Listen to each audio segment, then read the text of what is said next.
Guys, welcome to my channel Munmun কিচেনে তোমাদের সবাইকে স্বাগত। দেখো, আজকে আমি একটা নতুন রেসিপি নিয়ে এসেছি, পানি ফলের পালো রেসিপি।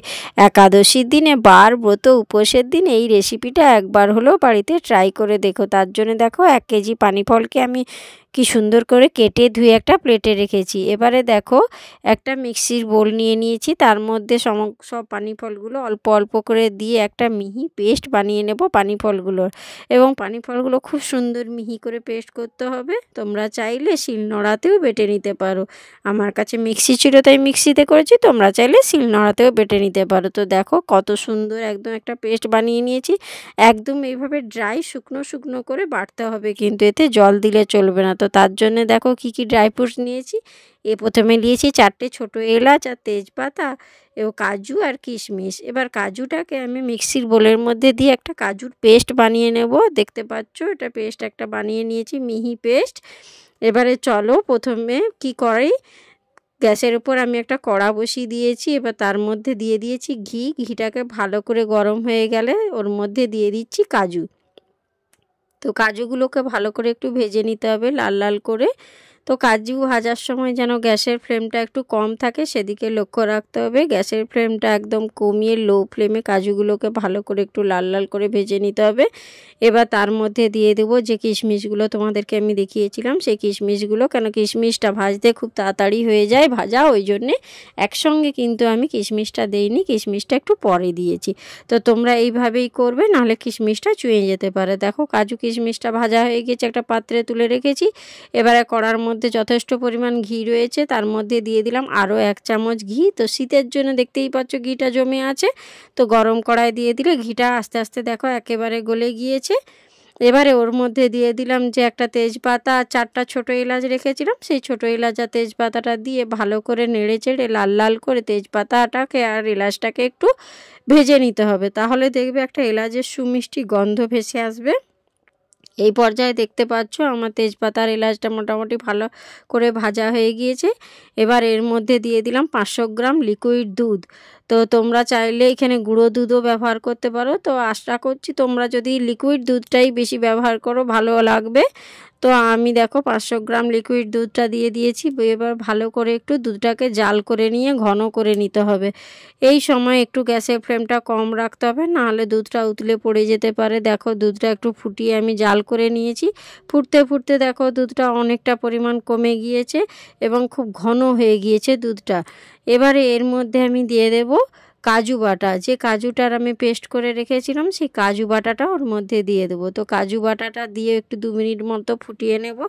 এতে দেখবে রেসিপিটা এতটাই সুন্দর হয়, সত্যি আমি এটা হয়তো না করলে জানতে পারতাম না। তার জন্যই আমি সেই রেসিপিটা তোমাদের সঙ্গে শেয়ার করছি। তোমরা একবার হলেও ট্রাই করো। আমি সত্যিই বলছি তোমাদেরকে খুব ভালো লাগবে এবং বার ব্রত উপোসের দিনে কিন্তু অসাধারণ লাগবে। অনেকে একাদশী বার করে, উপোস করে, লক্ষ্মী পুজোর বার করে। এই বার উপোস ব্রতর দিনে কিন্তু এই রেসিপিটা একবার হলেও ট্রাই করে দেখো। দেখো এবারে ফুটতে ফুটতে দুধটা কতটা ঘন হয়ে গিয়েছে। এবারে ওর মধ্যে দিয়ে দিলাম পানি ফল বাটাটা। যে পানি ফলগুলো আমি মিক্সিতে গ্রেড করে রেখেছিলাম সেই পানি ফল বাটাটা ওর মধ্যে দিয়ে দিব। তো দেখো পানি ফলটা দেওয়ার পর কিন্তু ভালো করে নাড়তে চাড়তে হবে, নাহলে তলায় কিন্তু ধরে যেতে পারে। এই সময় কিন্তু নাড়াটা একদম বন্ধ করা যাবে না। ক্রমশ নেড়ে নেড়ে দুধের মধ্যে ভালো করে মিশিয়ে বেশ 10-15 মিনিট মতো একটু ফুটিয়ে নিতে হবে। ফুটতে ফুটতে দেখবে রেসিপিটা একেবারে ঘন এবং গাঢ় হয়ে যাবে, ঠিক পায়েসের মতো, যেটাকে আমরা পালো বলি। ঠিক আছে, তো এইভাবেই দেখো ভালো করে ফুটিয়ে নিচ্ছি। খুন্তির সাহায্যে কিন্তু নাড়তে থাকতে হবে, নাহলে তলায় ধরে যেতে পারে। এই সময় গ্যাসের ফ্লেমটা একটু লো রাখবে। লো ফ্লেমেই কিন্তু ক্রমশ ঘন ঘন নাড়তে থাকবে। নাড়তে নাড়তে দেখো কত সুন্দর ঘন আর গাঢ় হয়ে গিয়েছে। তো 10-15 মিনিট মতো যদি পানি ফলেরটাকে বাটাটাকে দিয়ে ফুটিয়ে নাও, দেখবে এই সুন্দরভাবে ঘন হয়ে গাঢ় হয়ে যাবে।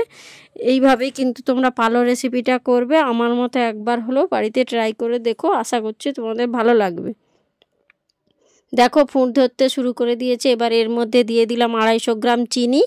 তো মিষ্টিটা তোমরা তোমাদের প্রয়োজন মতো দিও। কেউ যদি বলো যে কম মিষ্টি খাও তাহলে 200 গ্রাম চিনি দিতে পারো। আমি একটু আমাদের বাড়িতে সবাই মিষ্টি খায়, তো সেই জন্যে আমি দেখো 250 গ্রাম চিনি দিয়েছি। চিনিটা দেওয়ার সময় কিন্তু এইভাবে অনবরত নাড়তে থাকতে হবে।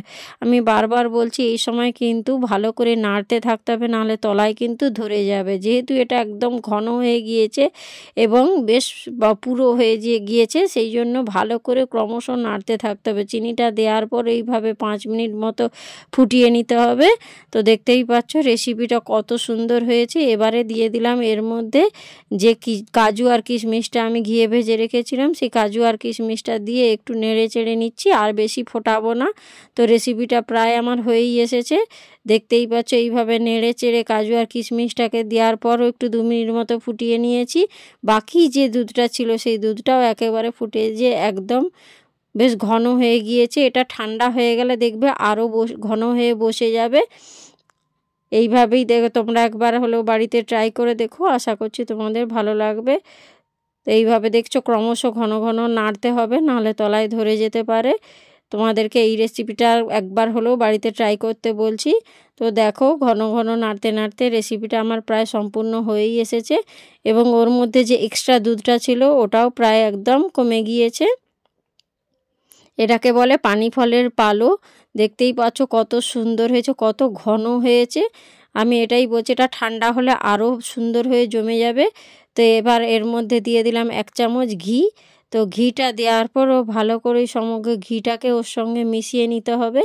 এইভাবে খুন্তির সাহায্যে নাড়ি চাড়িয়ে যে ঘিটা দিলাম সেই ঘিটা ভালো করে মিশিয়ে নিতে হবে। ঘিটা দেওয়ার পর আর ফোটাবো না, তাহলে ঘিয়ের যে একটা সুন্দর মিষ্টি গন্ধ থাকে সেটা চলে যাবে। এই পর্যায়ে আমি গ্যাসের ফ্লেমটা একেবারে বন্ধ করে দিয়েছি। বন্ধ করে ভালো করে ওর মধ্যে ঘিটাকে মিশিয়ে নিচ্ছি। এবার দিয়ে দিলাম ওর মধ্যে গুঁড়ো করে রাখা 4টে ছোটো এলাচ। 4টা ছোটো এলাচটা দিয়েও ভালো করে নাড়ি চাড়িয়ে ওর মধ্যে মিশিয়ে নিলাম। এলাচ আর ঘিটা দেওয়ার পর কিন্তু রেসিপিটা আরও সুন্দর, আরও সুস্বাদু হয়ে উঠবে। একবার হলো ট্রাই করে দেখো, অসাধারণ কিন্তু রেসিপিটা। তো দেখো একদম রেসিপিটা আমার রেডি। পানি ফলের পালো রেসিপি দেখতে কত সুন্দর হয়েছে, খেতে কিন্তু ততটাই সুন্দর হয়েছিল। এবার এটাকে আমি একটা পাত্রের মধ্যে সার্ভ করে দিয়েছি। দেখো কত সুন্দর দেখতে হয়েছে, খেতেও কিন্তু অসাধারণ। তো কার কার আমার রেসিপিটা ভালো লেগেছে একবার হলেও ট্রাই করে দেখো এবং আমাকে লাইক কমেন্ট করে দিও, পারলে একটু শেয়ার করে দিও এবং আমার চ্যানেলে নতুন হলে নোটিফিকেশানটা অন করে আমার চ্যানেলটাকে সাবস্ক্রাইব করে পাশে থেকো।